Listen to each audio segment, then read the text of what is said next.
This is Media Sales Mastery, the podcast for media sales professionals. In each episode, we bring you information, insights, ideas, and interviews from some of the industry's top thought leaders. Head to mediasalesmastery.com to help pick the topic and guide the show. This is Media Sales Mastery, the podcast for media sales professionals. I'm your host, Jamie Wood. Our topic today, selling sponsorship opportunities. In the world of media sales, sponsorships are a pretty broadly defined concept. Let's have a look at some channels. In radio, it's often sponsoring a show or an information service like news, traffic, or weather. In print or digital media, it could be selling a feature or a special edition. In television, we see sponsorship opportunities taken to market, primarily in the form of live sporting broadcasts. But across all media, I think sponsorships can extend to a whole raft of things. Live events, community partnerships, webinars, newsletters, even co-branding of particular media assets is something that's really starting to happen. So a client sponsoring a promotional street team for a radio station, or having live naming rights on a studio where artists perform in a digital video context. There's a lot to kind of unpack here. And despite sponsorships being something of a catch-all term, for many different offerings, the challenges of actually selling a sponsorship opportunity remain fundamentally the same. Some things straight out the gate would be defining what the opportunity actually is and the value that it offers an advertiser, creating some form of tangible inventory, which can actually carry the client's brand or message, offering opportunities for deeper integration, and a key word that we're going to hear a lot in this episode, leverage for a brand, but in a way that actually adds to the fun and the experience for the audience. It doesn't disrupt it. It isn't clunky. I think most importantly, though, in what we do, particularly in the current market, but always relevant, is making sure that there's some sort of agreed result or commercial return that the sponsorship drives for the advertiser or the sponsor. So make no mistake, selling sponsorships is probably one of the most difficult areas to navigate in media. Our guest today is a returning guest. It's Greg Tremaine of Partnership Solutions. I'm going to let him talk a little bit about what his business does again, but I think really he is kind of the guy to talk on this particular topic, and all will be revealed when we introduce him. Once again, thanks for subscribing, liking, giving me a review, sharing, promoting the podcast. This is a pretty hard-fought project to do at the minute. It takes time. It takes fairly meticulous planning. So thank you for supporting. Thank you for the feedback. I'm really excited about this season. Got some great people coming up. And we're going to do 2 episodes per month. So make sure you tune in.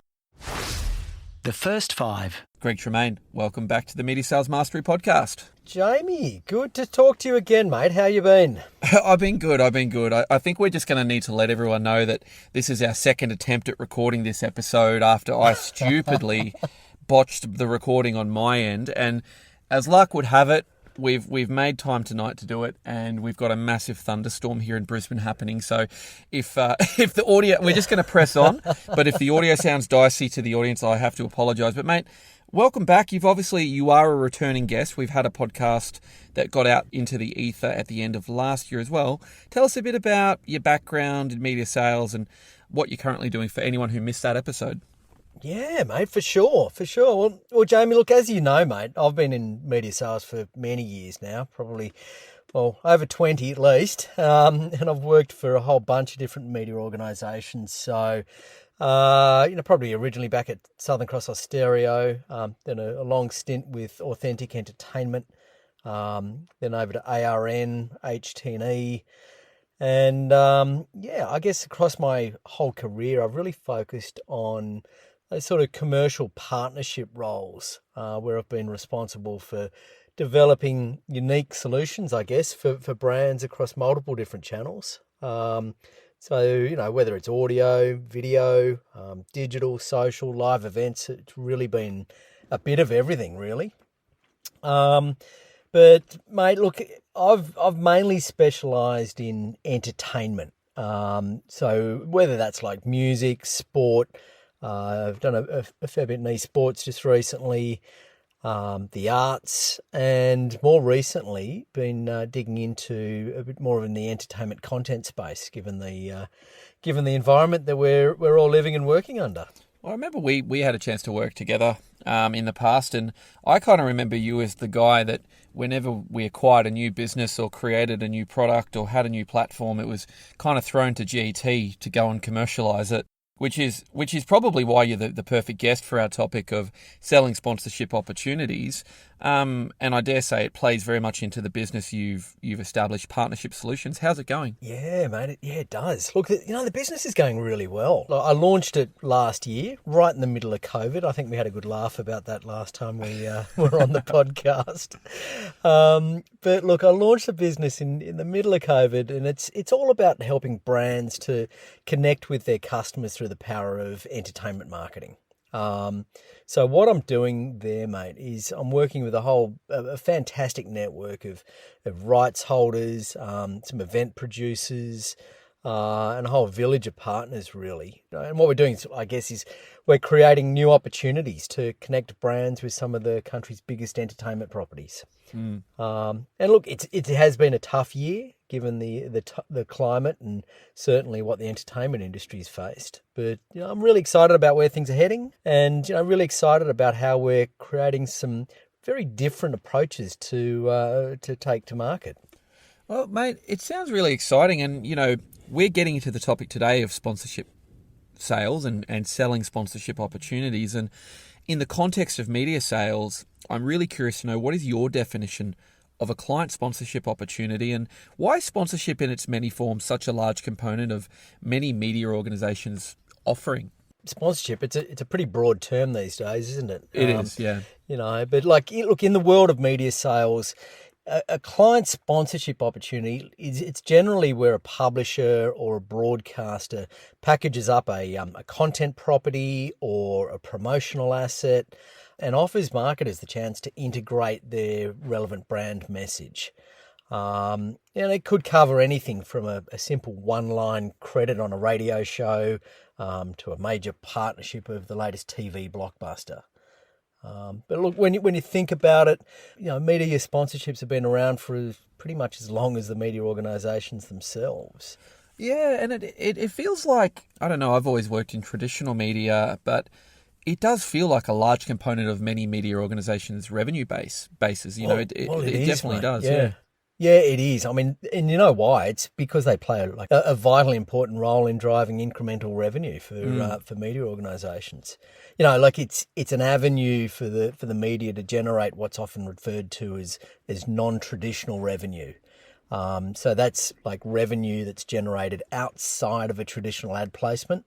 So, outside of a TVC or outside of a radio ad, a banner, a pre-roll, etc. So, but when sponsorships are packaged up in all the right ways, they can really help media organisations deliver a real tangible point of difference.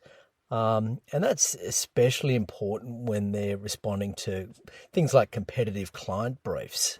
What we do know is that when a well-executed media-led sponsorship is put together, we know that it can help drive brand awareness, it can help connect and engage audiences, and probably most importantly, it can help the sponsor deliver a really positive impact on sales.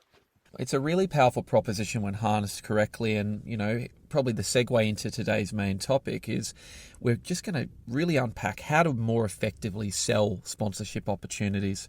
So let's do that now. Media Sales Mastery. You're reviewing a sponsorship opportunity, GT, and you need to take it to market.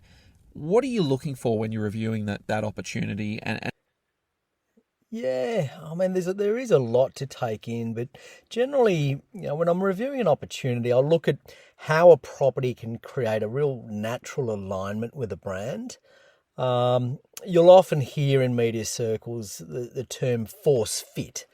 And that kind of happens when there's attempts made to connect a brand with a property where there's just simply no synergy. And that doesn't work for anyone. It doesn't work for the media, doesn't work for the brand, and it doesn't work for the audience that the message is ultimately exposed to. And those sort of force fit type scenarios, they just sound contrived and often can be the result of sales teams perhaps offering sponsorship opportunities to a brand for all the wrong reasons. Yeah, it's a good point, GT. Do you think most media salespeople do this well? Look, mate, I think great media salespeople have a really deep understanding of their audience. Yeah. And they're also highly skilled at articulating the power of the connection that their content can have with their audience. Like if you think about the relationship, for instance, that radio listeners have with their favourite on-air talent, or perhaps like the emotional connection someone might have with their favourite podcast, for instance. Those relationships, they're really powerful. And when a brand is able to share in that relationship in a truly authentic and organic way, it can really deliver fantastic results. Yeah, so it sounds to me like really the ability to find that natural brand alignment is kind of central when you're looking at that sponsorship. I guess that sort of extends into the next question around client selection. I dare say a lot of media salespeople are very much looking for the spray and pray approach here. Look, we've got an opportunity. It's a bit hand to mouth. How do you think about a potential target client or group of clients that would be a match when you've got an opportunity? First up, Jamie, I'll think about the audience that the property is likely to attract. And a lot of those traditional things, what's the demographic makeup of the audience?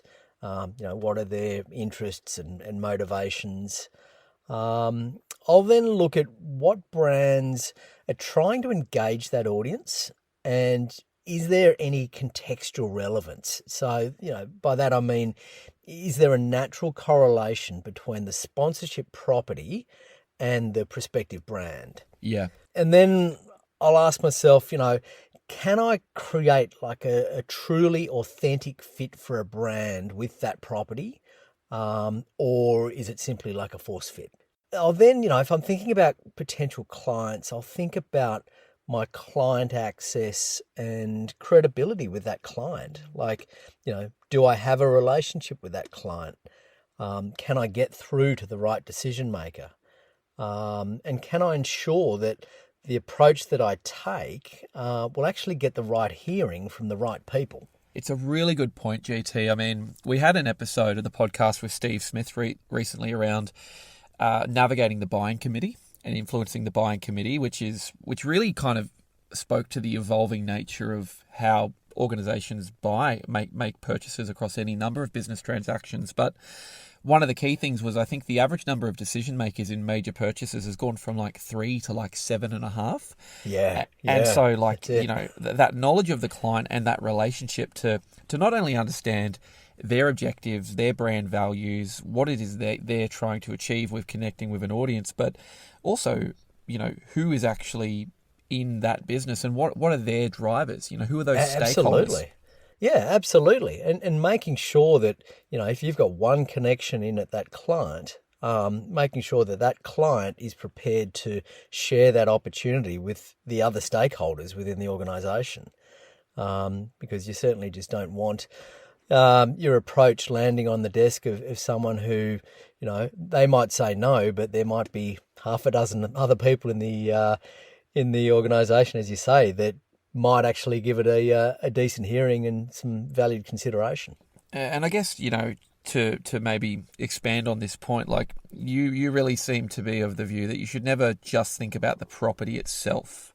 Is that a fair assessment? No, that's true, mate. It's very much. It goes back to a lot of the real sort of key drivers of media sales. You need to think about your client's needs, and then you determine whether the property has the ability to actually deliver on their objectives. And that is one of the key secrets to success in media sales. It's about understanding your clients. And to do that, research is key. You've got to talk to them, you've got to understand their needs, and you've got to understand and identify what their challenges are. Yeah, so important too, mate, because many times in my experience with a lot of sponsorship opportunities is they're rolled out as a new proposition or a new opportunity. Often there's finite time to sell it. You get a very short window often to take that opportunity out to the market. It's not like you're working with 6 to 9 month lead times. And, that knowledge of the client is so important, and relationship building are so important as well. But what might be some tips that you could share to help a media salesperson maybe deepen the knowledge of not only the clients, but maybe the category or market they're selling into? Yeah, well, it's such a critical part of the role of media sales, isn't it, mate? Like it's about tapping into all of the great resources that you can use to support you along your journey. There's things like you can certainly delve into the media and marketing trade sites. There's some great information there. Jump on, search out your clients. Quite often you'll actually read a really great interview with a CMO that might give you some great background to a client that you're working with. Absolutely. I'll also jump on clients' websites, and it's amazing how much stuff gets published on clients' sites. Things like media releases that can give you some great intel. I'll also, I'll check out their socials. I'll look at what key messages are being communicated. I'll look at what their key execs are communicating on platforms like LinkedIn. And, I'll look at what guidelines might even be available on corporate sites. So some of the larger enterprise level clients will often post sponsorship guidelines on their site where they've got a real process that they'd like you to follow if you are pitching sponsorship properties. Well, that's a great call out. That corporate site, also oftentimes has a list of company values, and it might even have organizations and or charities or non-for-profits or initiatives that are close to the heart of the organization too, which I think, really can provide a lot more insight than maybe people realize around what opportunities they would be receptive to and how you can actually make that pitch around an opportunity really aligning to their corporate values. Well, that's right, mate. And I think you can pick up a lot from client sites as well, even just the tone of their communication and how they're communicating with their customers. Yeah. If you've got a property that will reflect a similar tone, that's certainly, starting to head in the right direction. Yeah. Well, that's right. I mean, you wouldn't go and pitch a corporate lunch sponsorship to Red Bull, but you'd pitch you'd pitch something that's sort of high energy, high impact, very much about an outdoors kind of event-based experience. That's a very crude example, but I think that's sort of the territory we're talking about here too. If it's a relatively sterile corporate brand, especially if you've got a really long list of prospective clients that you want to go after, narrowing it down right at the beginning and going, okay, you know what, we can knock out these ones for these reasons, and just give you a real sort of focus on what clients to go after, because ultimately, like if you know your clients extremely well, you'll be able to identify that short list of target clients almost immediately. Yeah. And then it's just really taking the time to identify which brands you want on that list and, why you think they should be involved. Why do you think it's the right fit for them? What challenges do you think the property will help them solve?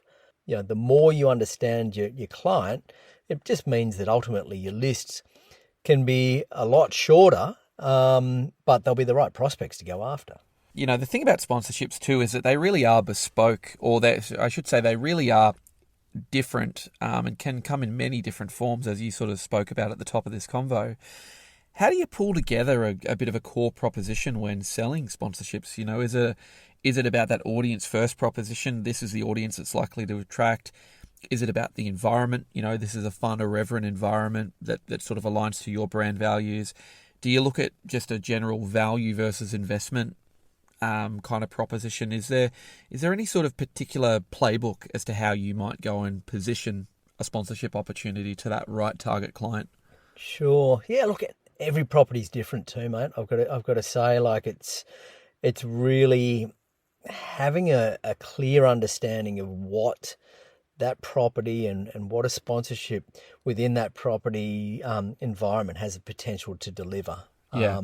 But look, first thing, as with everything, understanding the audience and understanding how it will engage, how the property will engage them within that environment are the critical first steps. So once you've got that real solid understanding of the audience, then being able to determine the overarching benefit to the sponsor is it certainly becomes a lot easier. So it's looking at things like, okay, well, what's the sponsorship ultimately going to help that client achieve? Is it about generating incremental reach, or is it about customer engagement, or is it about, in some properties it could be just a property that delivers a frequency driver for the message. You think about some of the big radio promotions, for instance, where they're packaged up with literally hundreds of client mentions across a day or a week or across that period, and they can drive massive levels of frequency. Look, perhaps it's more of an opportunity to demonstrate the sponsor's product benefits in a contextually rich environment. But look, if the core proposition is well aligned with the client objectives, then the value versus investment discussion, which ultimately comes to the table, that just becomes a no-brainer. To that point, like the right sponsorship opportunity and the right client, it offers more opportunities for customization and for the sponsor to leverage, and indeed the media publisher to leverage more value out of that partnership. How does a media salesperson in that context balance the objectives of the advertiser, maybe when they're wanting to push the envelope in a sponsorship opportunity that maybe already has some preset parameters, if you know what I mean? It's an off-the-shelf thing. It's there to serve the audience. There's not as much opportunity for customization, but then you've got a brand partner that really does want to move some elements around and stretch parameters. Yeah. Look, in recent years, we've absolutely seen a move away from those kind of off-the-shelf type sponsorship packages. Certainly when I started my career, that was the flavour of the month, wasn't it? There was, it was the way of hitting the market where everyone would be going out with their gold, silver and bronze sponsorship packs with a real sort of defined list of sponsorship benefits. I think those days are pretty much dead, mate. But what it's about now is it's about, real flexibility from media owners and rights holders. They are the absolute keys to success. You need to be able to customize sponsorship opportunities around your clients' objectives. And that means, it means talking to clients about their needs, identifying opportunities within your sponsorship property, and literally curating something that is quite, is built, literally bespoke for them. What do you think? And I don't want us to sort of anchor ourselves too much to the current time period we're in, but there's no question that clients are needing to drive more value from any investment they make, both above or below the line. What do you think clients are looking for at the moment in the context of, sponsorship opportunities? Mate, more than ever, clients are looking for proof. They're looking for evidence that their sponsorship investment's going to deliver an ROI. And that brings us back again to that importance of client knowledge. Because you've got to understand what will the client actually need to see true value in the sponsorship. What benefits can they truly leverage and therefore attribute a true value? Yeah, well, it's interesting when you are sort of looking to create those partnerships that are true partnerships beyond just an exchange of, price for product. Can you expand a bit more on those scenarios too? You know what it is, mate? It's about creating innovative partnerships that not only they deliver not only the benefits to the audience, but they meet the business objectives of the sponsor. And they're the ones that are always going to be destined for success. Yeah, it's a really good call out. And I was going to sort of jump into the next question, but one of the other things that I just thought of reflecting on that is, we do actually, as media salespeople, often we're selling into business owners, agencies, marketing teams, but don't miss the opportunity here to think about, public relations or PR budgets or different budgets that the organisation actually has to these types of opportunities. So I think that's a really good call out when we're talking about innovative partnerships. don't be afraid to think outside the box and think, are there other budgets or other pots of money that we can be tapping into here for this opportunity if a straight marketing budget maybe doesn't feel like the right fit? Yeah, I mean, that's exactly right, mate. I think we need to be a lot smarter about how we help brands to leverage their sponsorship association. Yeah. You know, and that's thinking about a broad range of benefits that we might be able to bring to the table that can help the client achieve those objectives. You know, it could mean tailoring sponsorship benefits so that they, as you mentioned, they could be leveraged from other areas of the client's business, areas where they might be able to tap into budgets outside of the media budget. Quite often, media salespeople will play in media circles, and you know, they're restricted by budget allocations that are allocated specifically for media. But it's important to think about how sponsorship properties can extend beyond that. So, you know, to give you an example, a TV sports sponsorship might initially be funded from a media budget. But if it's packaged with hospitality elements, you know, it might tap into some corporate funding, for instance. Yeah. Or perhaps you might have identified a different challenge. Perhaps a brand's looking to generate trial via product sampling, for instance. So perhaps you could tailor the approach to your sponsorship to cover that as well. Like if you're working on an event, for instance. So look, it might be an easier road than trying to force them into investing into a sponsorship or into some sponsorship benefits like logos and signage and website exposure that they may not see complete value in. Yeah, I mean, that's a really good call, mate, because often, you know, the sponsorship opportunities will have multiple elements packaged in, and sometimes it is worth kind of not picking your battles, but prioritizing what's really truly valued and important to the client and making sure that you put attention and focus on those elements beyond just kind of ticking the box and going, well, we said we'd give you this, we've delivered this, this, and this. And, you know, it probably leads me to a question around maybe some of the brands you've either worked with or maybe some you've even just observed in your career, you know, brands that you think have done or do a great job of sponsorship. Any that come to mind, and if so, what are some of the reasons you believe they do it particularly well?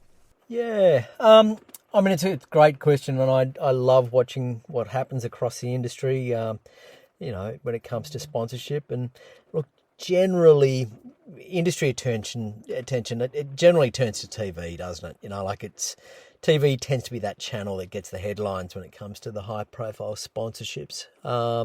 Especially when it comes to things like sport or like the big blockbuster TV shows.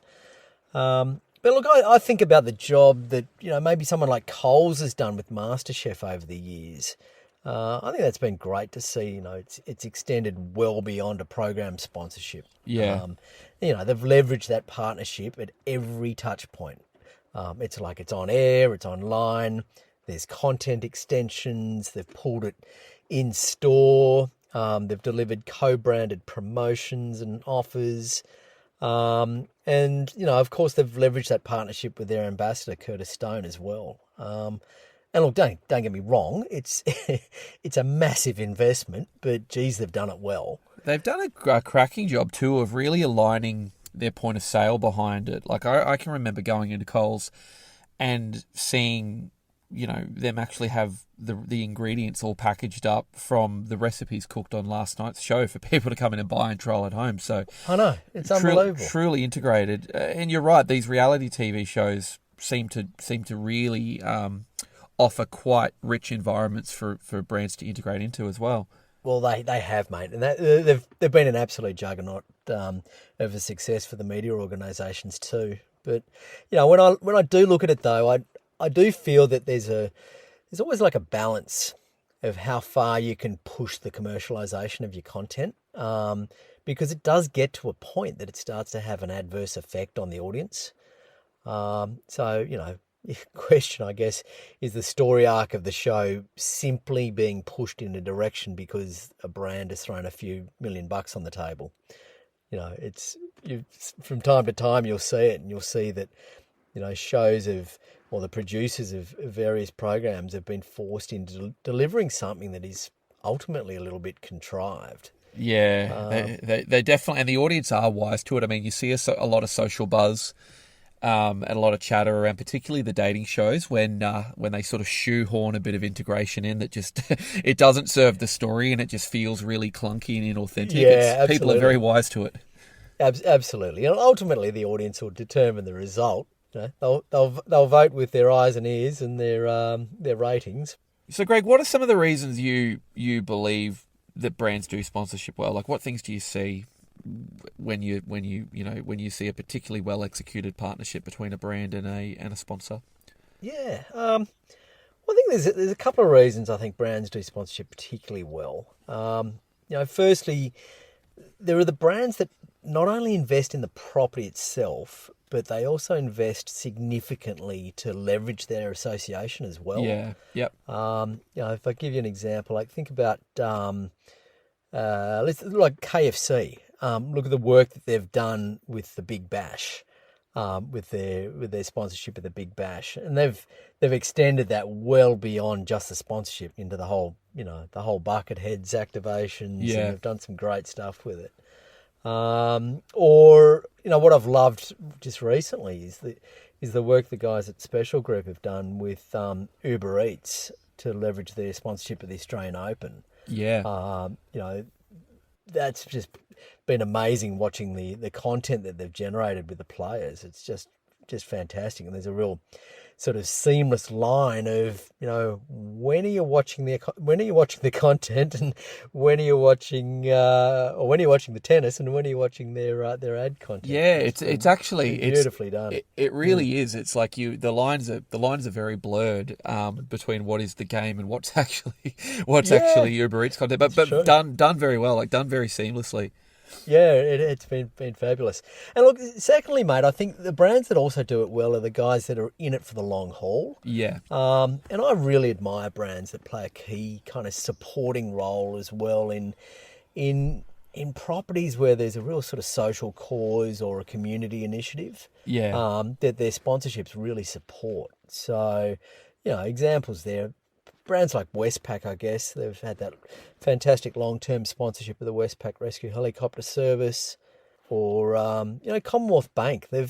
It's not widely known and recognised, but they've done some fantastic work for about 20 years with the support of the clown doctors, for instance. Yeah. Who go in and kind of uplift the spirits and help out thousands of sick kids in hospital.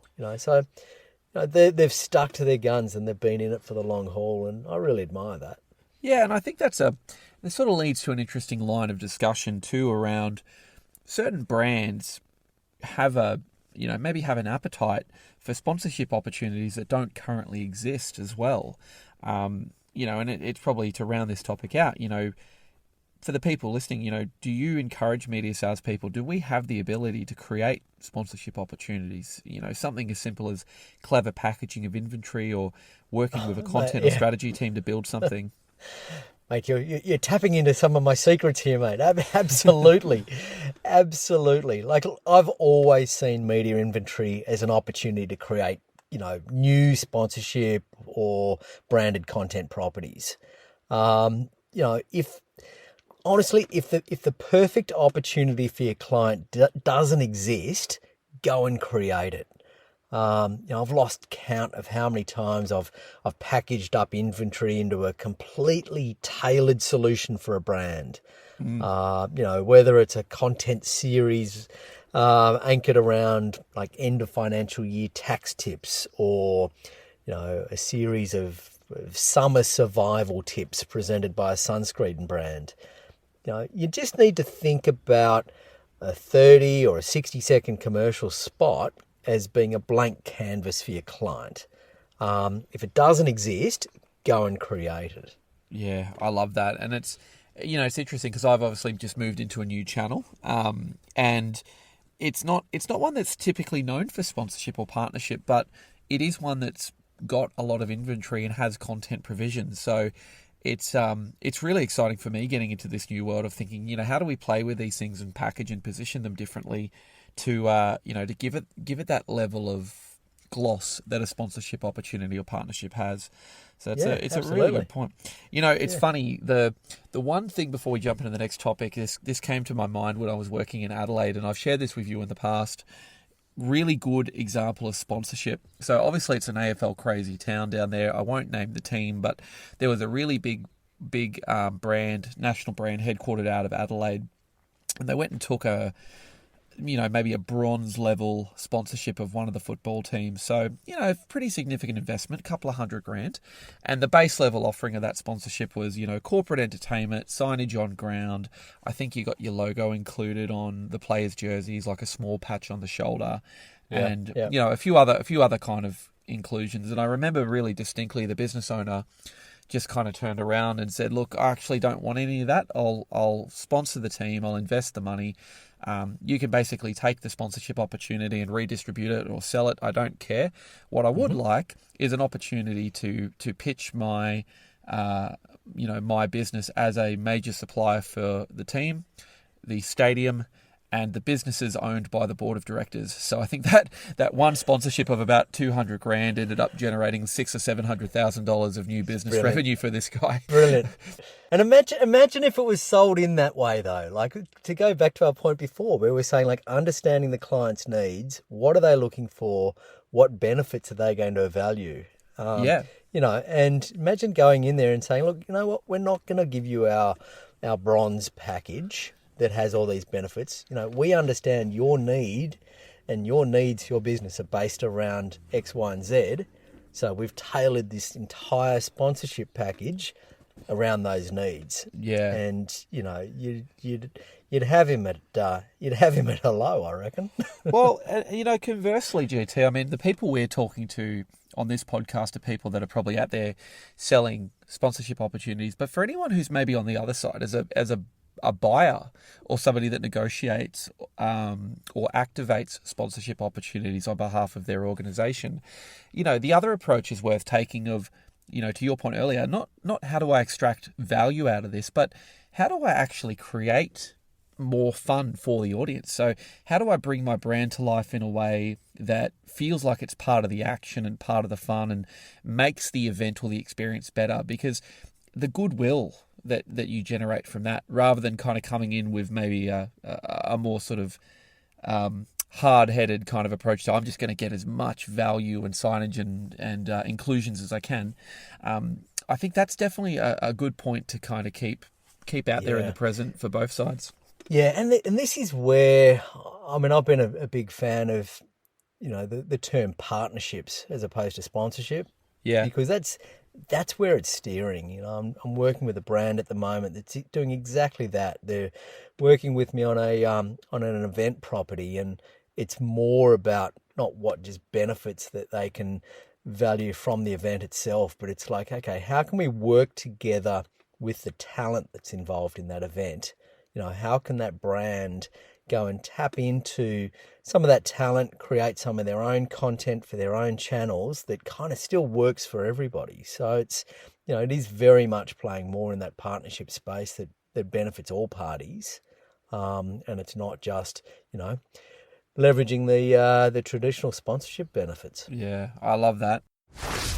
I can't ask my sales manager that. Well, mate, we're into the final segment of the show. It's called I Can't Ask My Sales Manager for that, and it's currently available for sponsorship as well. So just thought I'd crack that joke again. It's absolutely not available for sponsorship. Unless somebody wants to something, mate. If somebody wants to partner with me and add some value, then we can have a discussion. But look, this is a really interesting question. It's from Mick. He works for a trade publisher, a digital trade publisher, and this is the question. I work for a title that creates digital content for the finance and banking industry. During COVID, we've moved away from live events towards virtual events, i.e. webinars and virtual panels. I'm really struggling to demonstrate the value of a sponsorship of the digital event, as it feels very diluted from our live offering. People used to love the signage, networking, distribution of merchandise, and corporate hospitality that came packaged in. Do you have any tips for repositioning this virtual sponsorship opportunity in market so it doesn't feel like a dumbed down or diluted version of the real thing? Good question. And I guess, Mick's in a very similar boat to a lot of people that have had to go from that whole live event to a virtual event scenario over COVID. And, I think thinking about how he's going to tackle this one, look, when I've been selling event-based sponsorships, I'll often get asked how the client can benefit beyond the day itself. Because too often we get wrapped up in the excitement of an event experience and focus too much on the event attendees and not enough on what impact the event might be able to have on the rest of our audience. Yeah. Look, moving to the world of virtual events has forced us to think really differently about how we leverage partnership opportunities. And I think the tip here is to talk up the ability to generate greater scale. Greater scale, greater reach, and to generate digitally led follow-up content opportunities. Because when you think about it, virtual events can give partners the opportunity to reach more people. They can give you the opportunity to collect their data. We can share content from that experience after the event. And, we can go back and we can retarget the attendees. So it should still be able to deliver on, I guess, the benefits of a face-to-face event, although just doing it in a digital environment. And I think a lot of those benefits that you would normally do in an event, there's a way to do that digitally. The only one it doesn't do is it obviously doesn't have that fantastic face-to-face opportunity around, the hospitality side of events and the networking side of events on a really sort of targeted scale.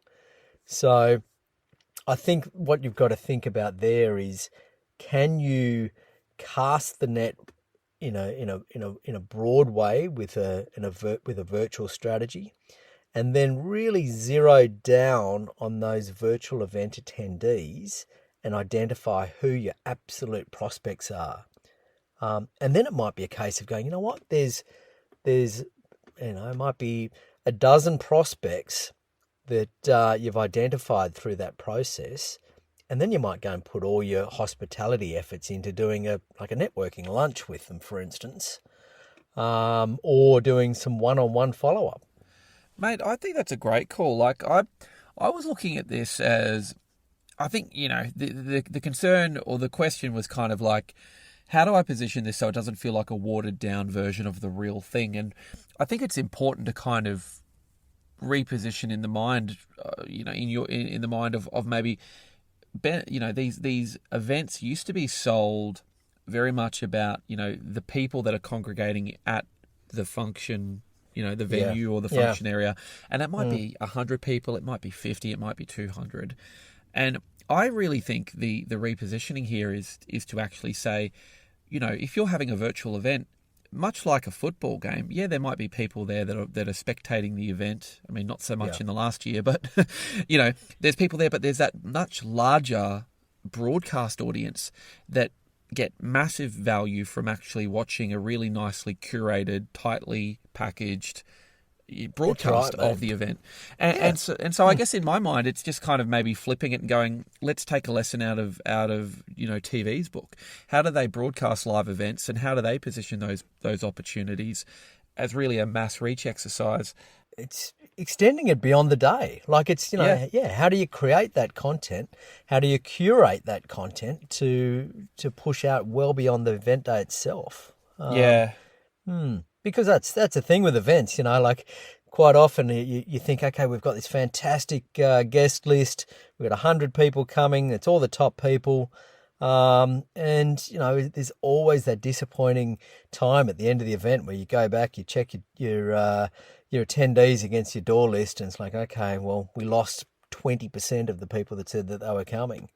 In this virtual environment, well, who's registered, you can follow them up. You can send them the link to watch the content at a later date if they can't see the live version. And, there are so many great tools that have been created over the last few months, certainly to play into this space. Yeah, I also think the sequencing of these things is really important too. You know, the event is a day in time, and many people who register, you know, I know historically when I used to go to a lot of industry events, it was the lead up to it was great. You know, you'd see other people that were going and you'd talk about the agenda and you'd plan out your day and see what content do I want to see. There'd be a whole bunch of different content being pushed out ahead of time about different thought leaders that are going to feature, and you know, it was all about driving a little bit of excitement. But that was all very much, you know, the sponsors and the brands were celebrated through all of those comms as well. And then the event itself was great, but it was also a lot of the content off the back of that was packaged out. So I guess, to my mind with this, it's really about looking at it as more of a longer term campaignable sort of opportunity where, you know, that virtual event is one critical, but one element of maybe a multi-layered longer term campaign with multiple touch points. Yeah, absolutely. And you know what? There might be some really great highlights from the live event that you can cut up and cut into short form, sort of snackable pieces of content, and wrap the sponsors around that could live on, and you know, in perpetuity. Like there's absolutely, you know, ways to extend it, and extend the association with that brand as well. I love it, mate. Well, hopefully, Mick, this will be helpful. But look, I'm going to put your LinkedIn. I'm going to put your website and a bit of a profile of you, Greg, in the show notes. But for the listening audience, if they want to get in touch, how can they reach you, mate? If they want to reach me, mate, like any time on a Friday afternoon, I might be up at North Bondi having a swim. But and an oat milk latte, I'm sure. But no, look, the best way to find me, mate, is just check out partnershipsolutions.com.au, or hit me up on LinkedIn. I'm a big fan of LinkedIn, and hit me up on that platform, and love to chat. Mate, I really enjoyed this chat, and you know, the topic of selling sponsorship opportunities is a broad, complex one. It's difficult to navigate, but I think you brought some really good insight. Is there any sort of final thought on this topic you might want to leave the listening audience with, maybe something they can take away and apply this week?